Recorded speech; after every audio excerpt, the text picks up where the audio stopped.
Ay, no saben la felicidad que me da esta conversación. Pongan mucha atención porque se van a divertir mucho. Y ¿saben qué? Van a aprender mucho. Ahora sí que aguántenme la vara porque esta conversación va a tener que ser en inglés. Pero ya saben que yo nunca los abandono. Y voy traduciendo al hilo. Y miren que rara vez se me va un concepto. Matthew Hussey está con nosotros. Matthew Hussey está en Los Ángeles. Él es autor de un bestseller del New York Times que se llama Get the Guy. O sea, consíguete al fulano.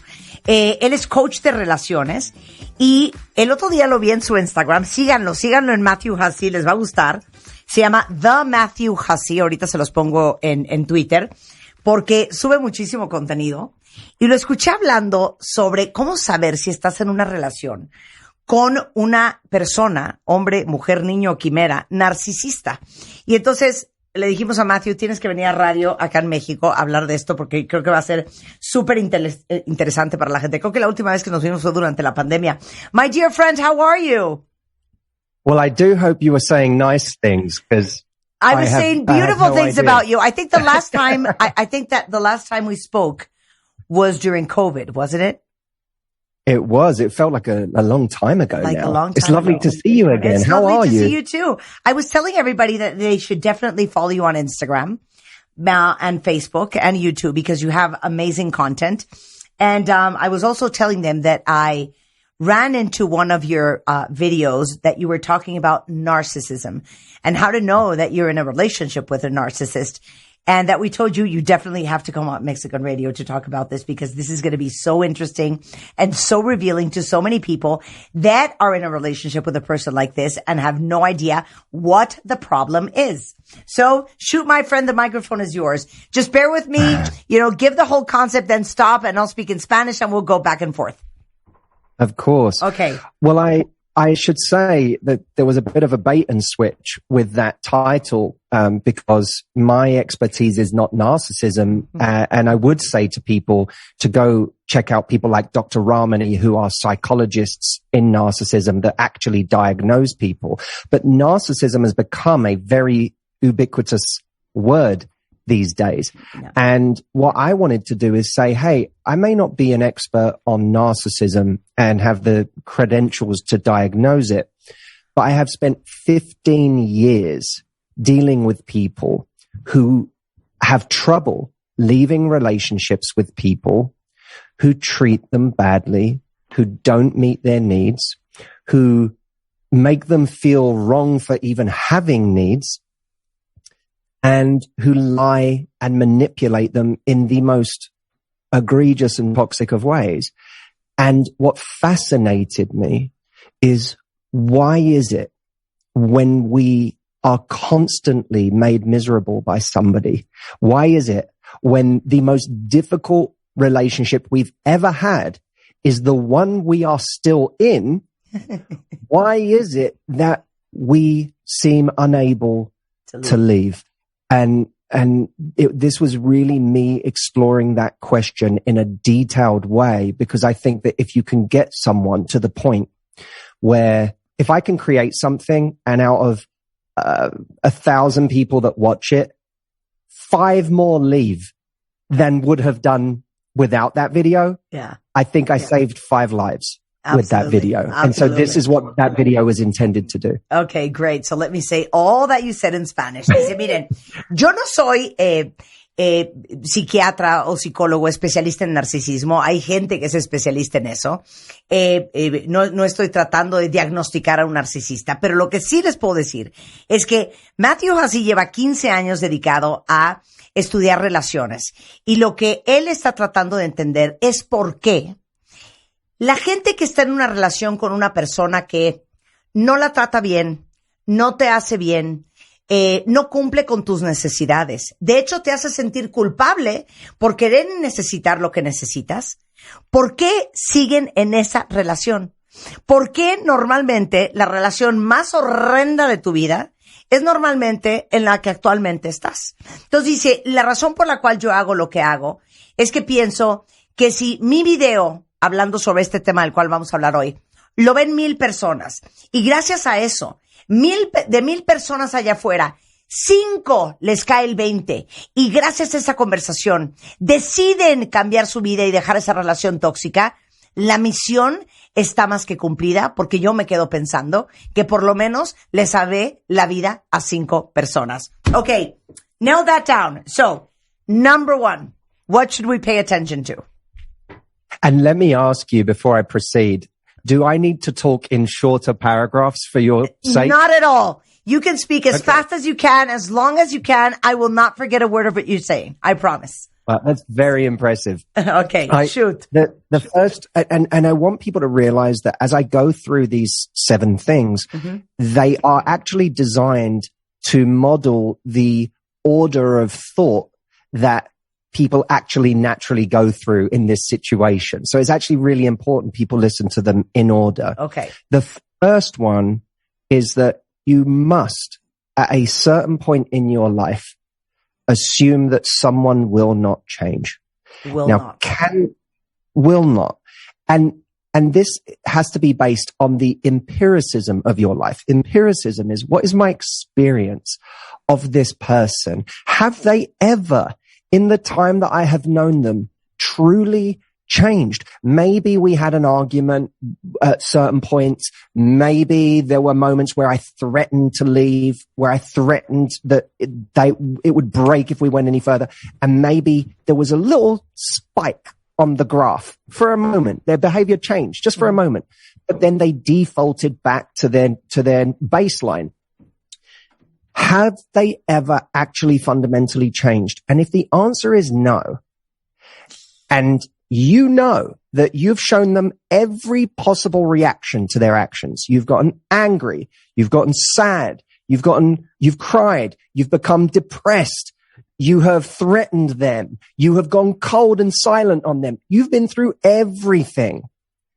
Why is it now that you think they are suddenly going to deviate from the character you've seen all along? What new emotion do you have up your sleeve to show them that's suddenly going to make them behave any different? You have to assume they'll never change because the chances are they won't. And it's too big of a gamble at a certain point to stake your life on the hopes that they will. We aren't Mario. We don't get 3 lives. Yeah. We get this one. Yeah. So at a certain point, you run out the clock. Exactly. And what is so dangerous about what you just said is that when you realize consciously or subconsciously that the person is not going to change, then what do people do? They start changing. So maybe you stop doing things to annoy him or annoy her, and you stop seeing certain people, and you stop dressing in a certain way, and you try to become a certain person to adapt yourself and try to fit into that puzzle. So let me say both things in Spanish, but you get my drift, no? You agree with me? 100. I have a comment on it, but I'll let you just say it. Every relationship, it's important to say, requires compromise and a little sacrifice here and there. And we by the nature of being with someone, we do change in certain ways. The question is, do the changes I make fundamentally begin to amputate important and necessary parts of myself? Of course. Dice, miren, el orden en el que yo les voy a decir las cosas es muy importante, porque es en el orden en que normalmente la gente se cuestiona las cosas o debería de cuestionárselas. Entonces, lo primero que les voy a decir es, tienes que asumir la premisa de que la persona nunca va a cambiar. Y esto lo tienes que basar en tus experiencias personales con esa persona. O sea, tiene que ser una apreciación empírica de lo que has vivido y de tus experiencias. A ver, si estás con una persona en donde, híjole, hubo unos pequeños cambios, imaginemos una gráfica, unos mini piquitos, porque un día le quitaste el habla 3 días, entonces 2 días cambió su actitud y se compuso, o porque un día le dijiste que ahora sí le ibas a pedir el divorcio, entonces como que una semana, un mes, ya le echó más ganas a la relación, pero cuando te das cuenta, por tu historia con él o con ella, que han sido pequeños piquitos, pero que intrínsecamente esa persona sigue siendo la persona que es. 1. 2. Que has agotado todos tus recursos emocionales para ver si incitas el cambio en la persona. le quitas el habla, te pones furiosa, luego usas la estrategia de entonces voy a llorar, luego te deprimes, se lo pides a las buenas, se lo pides a las malas, lo amenazas con irte para siempre, le dices que mañana le va a hablar tu abogado. O sea, ya has de verdad agotado cualquier estrategia para ver si cambia. Llega un momento en que te tienes que dar cuenta que la persona intrínsecamente no va a cambiar. Entonces, lo que le dije yo a Matthew es, lo peligroso de esa situación es que cuando llegas a ese punto de quiebre, pasan dos cosas. O te terminas siguiendo de la relación, o terminas cambiando tú. Y lo que me añade Matthew a eso es, claro, lo peligroso de eso es que tú empiezas a cambiar tu forma de ser, cómo te vistes, cómo hablas, ya no ves a esos amigos para no causar un problema, entonces ya no ves a tu familia, entonces ya dejas de trabajar, entonces ya haces un esfuerzo por bajar de peso porque crees que a lo mejor tu gordura es lo que lo tiene mal. Y empiezas no solamente a convertirte en una persona que tú no eres, empiezas a mutilarte. Uno tiene que entender en cierto punto de la relación, por la historia misma, que una persona, si no ha cambiado, probablemente nunca va a cambiar. Miren, mejor resumen no les puedo dar. Mi mamá decía, eso ya no va a dar, porque si iba a dar, ya hubiera dado. My mom has an amazing saying for what you just said about people never changing and about things never changing. If he was going to change, he would have already changed. So if he hasn't, it's because he won't ever. So we got that nailed down, and I don't want to lose time, but let's go with point number 2. So with someone who has no interest in meeting our needs and hearing what we have to say, anything we need is an inconvenience to them. Yeah. They are by definition incredibly selfish, incredibly self-centered. They're not looking to be a teammate. What that kind of person tends to be attracted to or zones in on is someone with an enormous capacity for empathy. Ay, qué horror. Qué horror. You know that word. Qué horror. No. Like what a horror. That's the horror. Yeah. The horror. Horror. Exactly. Yeah. Empathy is a very, very dangerous thing. Now, of course, if we are the empathetic person, we have probably always seen that as one of the most beautiful parts of ourselves. Yeah. The problem is it becomes weaponized against you, and it becomes your greatest enemy at a certain point in this kind of relationship. Because empathy, if it becomes unending, it means there is no limit to how far you can fall in a relationship like this. And there is no limit to the amount of destruction someone can do to your life, your confidence, your personality. Because when you empathize, you always find a justification for everything. Yes. You say, well, they had a really difficult childhood. Yeah. Well, they've been through a lot. Well, and by the way, even if you can't justify it through things in their life, even if we say they're just a total narcissist and they're wired in a way that makes them act this way, your empathy can even excuse that because you go, they can't help it. Yeah, exactly. If they could help it, they would. And I still love this person. So they can't do any better. They're doing their best. But that's the problem, is when someone's best means that you're going to live a life of misery, then what you have to do, you don't want to lose your empathy or your kindness. It's one of your beautiful qualities, but you have to trade your empathy for a distant compassion. Yeah. I can still be compassionate to you, and I can still understand you and why you are the way you are, or not, but I can have compassion even if I don't understand, but I can't do that up close with you. Exactly. It's easier, by the way, I should say this one last thing. It's easier to do this with a family member in some cases, not in all, but in some cases, because with a family member, you can keep them at arm's length. Yeah. You can say, you're bad for me if I let you close, and I can never rely on you for anything, but I still want to have a relationship with you at arm's length. you can't have an arm's length romantic relationship. Exactly. It's in or it's out. So if someone wreaks havoc in your life, it has to be out. Dice, a ver, el punto número 2. Entonces, regresemos al tema. Estás en una relación con una persona que no te hace bien, que no tiene ningún interés en entender qué necesitas. Y de hecho, tus necesidades son absolutamente una inconveniencia para ella o para él. Esta gente normalmente gravita y está muy atraída a la gente con altos niveles de empatía. Y entonces, si tú eres una persona súper empática, de entrada tú pensarías que esa es una cualidad y un talento y un valor muy bonito. Y estarás muy orgullosa de lo empática que eres.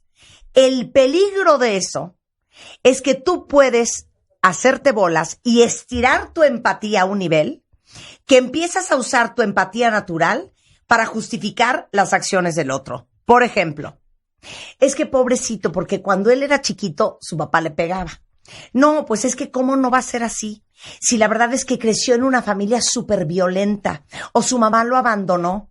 No, lo que pasa es que mira, contesta mal y está muy agresivo porque anda bien estresado y bien preocupado por el trabajo. Y en nombre de tu empatía, vas a justificar todo lo que haga esa persona que no es correcto. Entonces llega un momento en la vida en donde uno tiene que abrir los ojos y entender que tú no tienes por qué perder tus niveles de empatía, que es una cualidad muy linda en un ser humano. Tú tienes que sustituir la empatía por la compasión. Porque una cosa es sentir empatía y estar en una relación pegado, justificando a alguien constantemente, y otra cosa es retirarte de esa relación, seguir sintiendo compasión por una persona y a lo mejor entender o no por qué es como es y por qué se conduce como se conduce y por qué actúa como actúa. Pero eso lo haces a la distancia. Y el problema con las relaciones con gente de este estilo es que tú puedes guardar distancia con un familiar, por ejemplo, que fuera tóxico, que fuera narcisista, que sabes que no te hace bien, algo que hemos hablado mucho con Tere Díaz, y puede ser tu mamá o tu papá o tus hermanos, y puedes tomar la decisión de verlos menos, de estar menos en contacto, nada más nos vamos a ver en el funeral de mi abuela y a lo mejor en diciembre, cero vamos a vernos diario, cero vamos a hablar diario. Tú puedes guardar distancia con un familiar.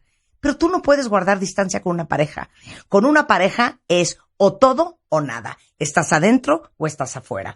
Y por eso, demasiada empatía puede ser demasiado peligroso y se puede usar en tu contra cuando la utilizas para justificar y explicar ante ti misma todas las conductas indeseables de tu pareja. You would be so proud of me. I said everything to the T. Trust me, I already am. Do you understand Spanish at all? There are brief moments where I catch words and I know where you are in what I've said. And I have to say, I wasn't going to repeat it because maybe you'd be bored by the compliment, but it's very, very impressive to watch you doing this. Thank you, my dear. So we're going to take a quick commercial break. When we come back, we're going to talk about points 3, 4, 5, 6, 7. I hope we can make it on time. If not, we're going to have to make part 2. But I want you to take your time to explain these concepts that are so important for our happiness and our relationships when we come back. Thank you so much, Matthew. Hold on. Hacemos una pausa rapidísimo. Regresamos con los puntos 3, 4, 5, 6, 7. Ojalá que nos dé tiempo, si no vamos a hacer parte 2. Pero no se vayan, ya volvemos hablando con Matthew Hussey sobre 7 pasos para liberarte de una relación con un narcisista o con una narcisista, con una relación tóxica, al volver en W Radio. Síguenos en Instagram, Marta de Baile. No te pierdas lo mejor de Marta de Baile, dentro y fuera de la cabina. Marta de Baile 2022. Estamos de regreso. Y estamos donde estés. Estamos de regreso en W Radio, una conversación increíble. A mí me hace muy feliz que ustedes estén felices con las cosas que hablamos en W Radio. Y desde Los Ángeles está Matthew Hussey, que es inglés. y es autor de un libro que fue un bestseller en la lista de New York Times que se llama Get the Guy. ¿Cómo conseguir al fulano? Y bueno, les prometo que no va a ser la última vez que lo invite porque tiene mucho que compartir con ustedes. Tiene una cuenta de Instagram y de YouTube espectacular que se llama Matthew Hussey, que ya se las puse en Twitter. Síganlo, no saben lo que van a aprender. Pero hoy estamos hablando de cómo liberarte de un narcisista. Y la premisa es increíble que estemos en relaciones tan malas y que no hay manera que nos salgamos de ahí. Entonces, lo que dijo Matthew la primera media hora es, 1, tienen que asumir que la persona nunca va a cambiar. Si ustedes han hecho de todo y en esencia es la misma persona, no va a cambiar nunca. Porque si iba a cambiar, ya hubiera cambiado. Y si no ha cambiado es porque no va a cambiar. Demasiada empatía puede ser muy peligroso porque cuando uno es muy empático, usas tu empatía para justificar todo lo que la persona hace y no hace. Y ahora vamos con el número 3. No permitas que tu empatía, y ay, es que yo soy muy buena, es que yo soy muy linda, es que yo soy muy comprensiva, sea en realidad una estrategia para cubrir tu miedo. Okay, so point number 3, Matthew. I just gave like a little recap, a little summary of what we had talked the first half an hour. Okay, number 3. Amazing. Martha, tell me, would you prefer if we got through all of them today? Because I can help you do that if you'd like, or do you not mind? No, I really don't mind. But if you want to go through them, we can do that as well. No. Whatever is good for your show. I'm here for you. So okay, if you don't mind, let's do 7 today because there's so many other things I want to talk to you about in the future. Perfect. So let's get this, nailed down. So, okay. Number 3, empathy is something none of us mind being accused of. But the danger is that our empathy is used by us to mask our fears. And yes, we are empathetic, but we're also afraid for ourselves. If we leave, we'll be alone. If we leave, we'll have to get out there again and go on dates, and we may not find anybody. And we've also invested so much time in this person that we want to make it work because we're terrified that, well, if I leave now, all of it counted for nothing. So it's not just that we're empathetic. It's that we have fears that make us stay. But empathy is a much more righteous thing to say to people. When people say, why don't you leave? You go, because I care about this person. Because I love this person. Yeah. Correct. It's much harder to say when someone says, why don't you leave? Yeah. I'm terrified of being alone. No one wants to say that. Exactly. So we have to be very careful about the sleight of hand that our brain does, where it uses our empathy to mask our fear. Claro. Dice, a ver, como les decía, no permitas que tu empatía enmascare la razón principal por la cual no te vas, que es en realidad porque te da miedo. Entonces, es mucho más fácil decir, cuando te dice alguien, pero ¿por qué no lo dejas? Es que te digo algo, es que le tengo mucho cariño, es que es el papá de mis hijos, es que lo quiero mucho, es que te digo una cosa, siento que en el fondo, que no sé qué tan lejos es ese fondo, qué tan profundo, él es una buena persona. En vez de aceptar que la neta verdadera razón por la cual no te vas de la relación es porque te da miedo. Porque te da miedo estar sola, porque te da miedo salir al mundo, porque te da pavor, y si no encuentro a alguien, y si me quedo sola para siempre, y si no puedo hacerlo sola. Entonces, es bien peligroso y hay que tener bien claro y no permitir que tu mente te juegue el truco de hacerte creer que sigues ahí porque eres bien linda y aceptar que la verdad es que sigues ahí porque tienes miedo. Entonces, sí le quiero preguntar a Matthew que ese miedo y esa fantasía de que tenemos todos, de que nunca voy a encontrar a alguien que me ame como él, o nunca voy a encontrar una chava que me guste tanto como me gusta ella, o la calle está bien dura, todas mis amigas que están solteras la están viendo negras y yo voy a estar igual. ¿Qué te dices en esos momentos? So before we go to the next point, I want to talk about something else that happens to women and men, and it's happened to me many times in the past. When that's what we say to ourselves. Okay, when you're honest and you say, okay, I'm not leaving because I am scared, because all my friends that are divorced are having a really hard time finding great guys. I don't want to be alone. Nobody is going to love me the way she loves me or the way he loves me. I'm never going to like anybody as much as I like him. And all these things that we say to ourselves to continue fulfilling this prophecy. What should we say to ourselves then? How do we stop these negative thoughts of thinking that after this relationship, everything in our life is going to be downhill? Well, firstly, you're not the luckiest person in the entire world that you just happen to find the one other great person there is. Yeah. There are many great people out there. And the fallacy is that what we have to remember is we value this person so much because we have invested so much in them. Yeah. We have invested all this time and energy in getting to know them and creating a bond with them and connecting at the deepest level. So of course, the person that you go on a date with a month from now, when you leave, or 6 months from now, cannot, even if they're better, they can't live up to the history of what you've created because history is history. Yeah. But they can become as great and better, let's hope, than the thing you had. I would also say to people, you were 50% of the relationship. And probably more if you were the one giving the most. Yeah. So all of that magic you think you'll miss, all of that connection you think you miss, it's within all you. of that love you think you miss, you were the one who was responsible for that. It's like making the most amazing sandwich and then giving it to someone and they eat the sandwich and they go, oh, that was the most amazing sandwich. And you go, I'm terrified of losing this person because I'm going to lose the person who really enjoys this great sandwich I make. You're the one making the great sandwich.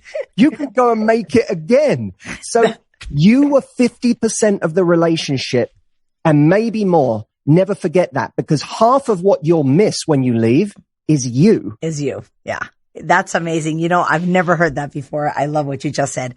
Le digo, entonces, ¿qué decimos? ¿Qué nos decimos? ¿Cómo paramos este pensamiento de creer que nunca más a alguien y nunca más me va a gustar y nunca más voy a encontrar y todas mis amigas están solteras y la calle está muy dura? A ver, quiero aclararles una cosa. El problema es que lo que estamos pensando es que si en un mes salimos con un fulano o con una fulana y lo estamos comparando con nuestra relación anterior, en la cual hemos invertido 5 años, 10 años, 15 años, tiempo, dinero, esfuerzo, cariño, amor, le has echado ganas, pues obviamente va a pesar más la relación anterior que la nueva. Pero eso no significa que la relación nueva o que el fulano nuevo no puedas tú construir algo igual y esperemos que todavía mejor con alguien mucho mejor que el anterior. Y la historia obviamente pesa. Entonces, el valor que le das a tu inversión anterior, pues no va a ser el valor al fulano que le vas a dar que conociste antier y que llevas 2 días de conocer.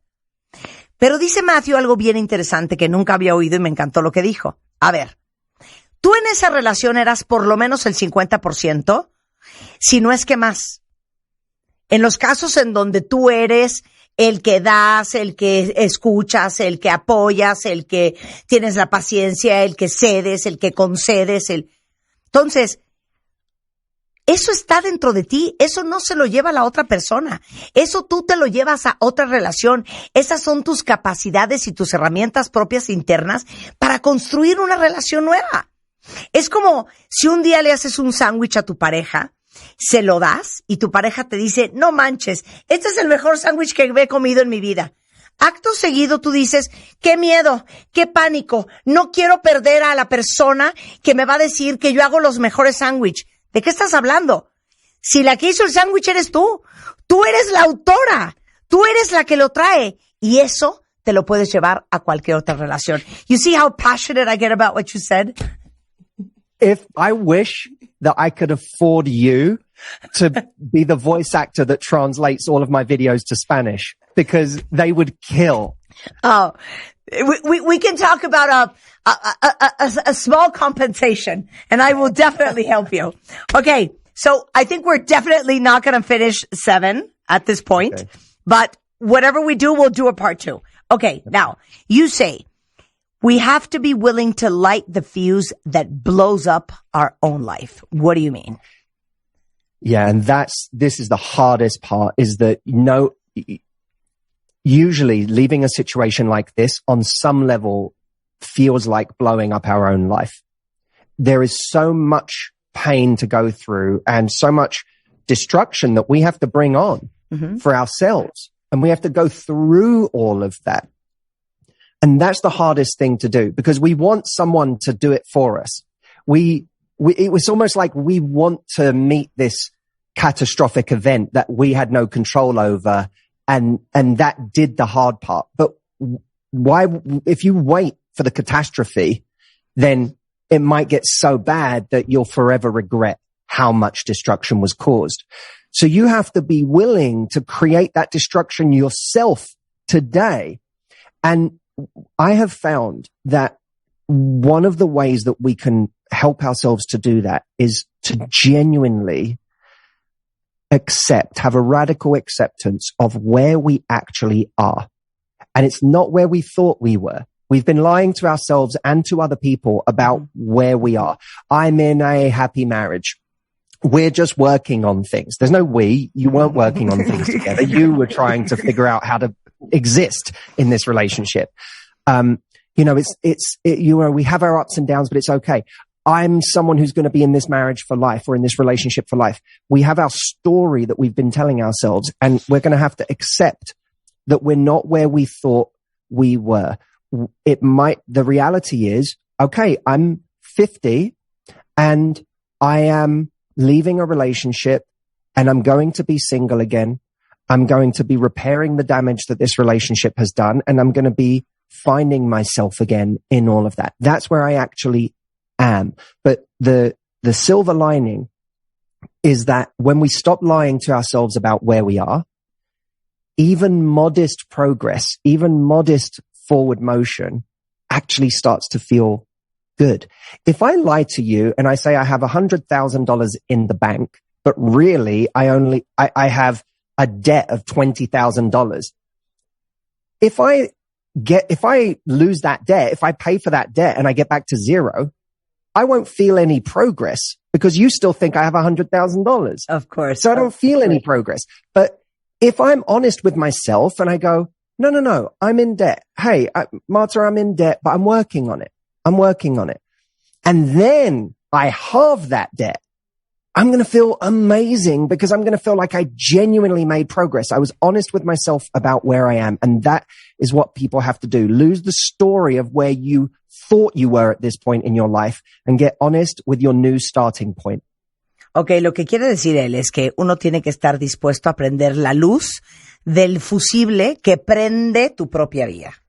Entonces dice, miren, muchas veces uno está esperando a que pase una catástrofe para que tome una decisión. Uno está esperando a que pase algo en la vida que te orille a ya no tener salida y tener que tomar la decisión.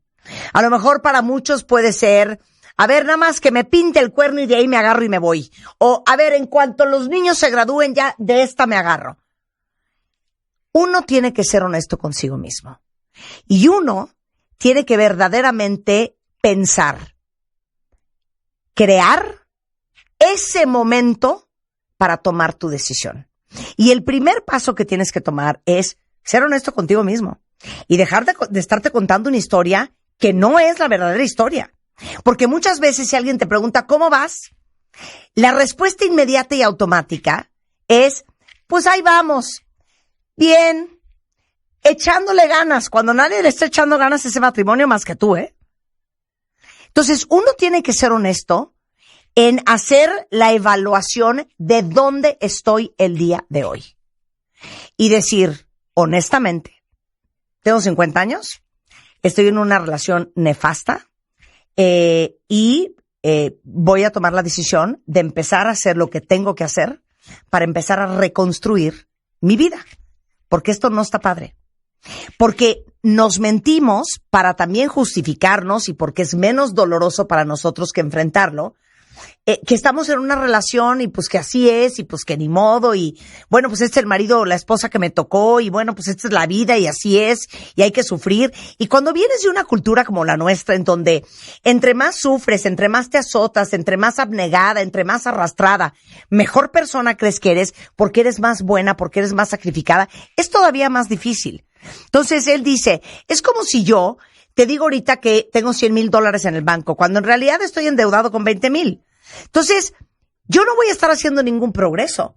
Es mucho más honesto que yo te diga la neta y que me diga la neta a mí mismo. A ver, neta, tengo una deuda de $20,000. Ese es el primer paso para empezar a progresar. Y con pequeños pasos, uno puede empezar a progresar en su vida.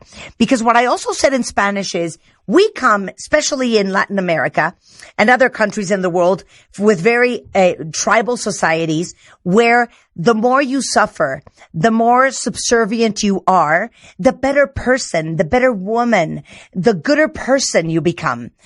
And then we tend to think that everything that we tell ourselves that we're not doing, or that, you know, this is life, this is what marriage is all about, this is the guy that, you know, that I have to put up with, or the girl, and, you know, this is what it is what it is, and conforming with whatever status you have, then you start thinking that you're a great person because you suffer, because you're everybody's slave, because you're his geisha, because you are super subservient, because, you know, they can whip you on the back and you'll just like pat them on theirs. It's very confusing and it's a very dangerous line. I would put to people the story of Romeo and Juliet. Okay. Okay. Now, in Romeo and Juliet, they had to suffer. Two of them had to suffer. They were from different families who did not get along. And both of them had to overcome an extraordinary obstacle to try to be together. But they were both trying just as hard as each other to overcome it. Yeah. So the obstacle wasn't the other person. The obstacle was life. Yeah. Relationships aren't easy. I don't agree when people say if it's right, it should be easy. Life isn't easy. So relationships aren't easy. But the hardest part should be what we have to overcome together. Outside, the yeah, exactly. Part shouldn't be you. Yeah, exactly. The relationship should not be the enemy. Correct. The relationship shouldn't be the enemy. Life should be the thing that we're like, wow, we have to deal with this really difficult thing. And yes, we have to wrestle with our demons together. But as a team, if you're the demon and I'm just the one wrestling with it, then there's no sense in that. Absolutely. I mean, life is difficult enough to be dealing with damn life with a damn monkey on your back, poking on your neck all damn day long. Totally agree. Dice, a ver, me encanta lo que dijiste porque les voy a poner el ejemplo de Romeo y Julieta. Romeo y Julieta, pues es una tragedia de amor. Ellos lucharon y sufrían, pero no sufrían el uno por el otro. Sufrían por la vida. Por los Capuletos y los Montague o los Montesco, no me acuerdo cómo se llamaban. El problema no eran ellos, no era el uno y el otro, no era la relación. Y dice Matthew, a ver, las relaciones no son fáciles. Yo no creo en la gente que dice que, ay no, la relación que funciona fluye perfecto. No, todas las relaciones requieren chamba. Pero el chiste de una relación es que el enemigo no sea tu pareja. La vida es suficiente complicada allá afuera, al contrario. Tu pareja tiene que ser parte de tu equipo. Tu pareja tiene que ser, ahora sí que quien luche en la vida tan dura, mano a mano. La vida es suficientemente complicada para que encima traigas un diablo en la espalda picándote la nuca todo el día. You know what? I love talking to you. We are going to leave for part 2, points 5, 6, and 7, my friend. Agree? Agreed. May I give your audience something that is happening in my world right now? Absolutely. The timing of this is perfect because on the 27th of this month, I'm beginning a 30-day confidence challenge. That's where great. I'm going to be live for an hour and a half explaining 5 missions that I'm going to do with people over 30 days. And where can we log into that? my initials, Matthew Hussey, mhchallenge.com is completely free. So they don't have to pay for anything. It's free. But come join us because it's going to be, if you're struggling to get the confidence to leave or to do this, what we're talking about today, this is going to help you get the momentum in your confidence to do the thing you've been putting off for months, years, or decades of your life. And it's at mhchallenge.com. I love it. Absolutely. Let me say that in Spanish. A ver, dice, les quiero regalar una cosa a todos tus cuentavientes. A partir del 27 de septiembre y durante 30 días va a ser el reto de la autoconfianza. Y es para todos ustedes que están batallando con esto que hablamos hoy, de dejar relaciones que son tóxicas, que no saben cómo le van a hacer, es para ustedes. Es totalmente gratuito. Es 1 hora en vivo con Matthew, gratis, ahí les va, www.mhchallenge, de reto, challenge.com. mhchallenge.com. A partir del 27 de septiembre, un intensivo infernal con Matthew Hussey, totalmente gratis, para que ustedes encuentren la autoconfianza que sienten que hoy no tienen. My friend, I send you a big kiss. Let's do part 2. Maybe not this coming week, but the week after. And I'll tell everybody to follow you on YouTube, on Instagram, and on Facebook. Thank you. Thank you so much for having me. I look forward to it. Absolutely. A big kiss to you. Bye, Martha. A ver, sigan a Matthew Hussey. No saben qué padre contenido tiene y saben que todas estas conversaciones que tenemos, yo quisiese que esto fuera en español y que no tuviéramos que perder tiempo traduciendo de inglés a español todo el tiempo. Pero bueno, es lo que es y yo no puedo, como les he dicho siempre, quitarles a ustedes la oportunidad de escuchar a gente impresionante en otras partes del mundo, que desafortunadamente pues no hablan nuestro idioma, pero pues si yo puedo hablar el idioma y traducírselos a ustedes, obviamente hay que aprovecharlo. Matthew Hussey es autor de un libro, por si lo quieren comprar, que fue un bestseller en el New York Times, que se llama Get the Guy, y es coach de relaciones y de autoconfianza. Es Matthew Hussey con S-E-Y en Facebook, The Matthew Hussey en Instagram y Matthew Hussey en YouTube.